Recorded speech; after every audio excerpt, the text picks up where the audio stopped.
বলেছেন যে পার্ট 2-এ আমি তোমাদের একটা প্যাড দেখাবো। তো এই যে ওই প্যাড, এটা আমি এটাও বাড়িতেই বানিয়েছি। তো তোমাদের যদি এই প্যাডটা ভালো লাগে তাহলে লাইক সাবস্ক্রাইব করে দিও। আর পরের ভিডিওতে আমি একটু প্যাডটা বানানো বাকি আছে, তো ওটা পার্ট 3-তে আমি তোমাদের দেখাবো। এই যে এটা কালার করা বাকি আছে আর একটু ডিজাইন করব।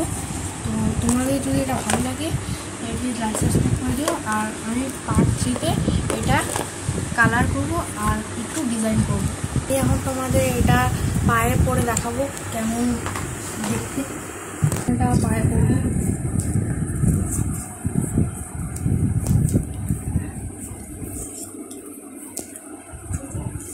তো কিছুটা এরকম।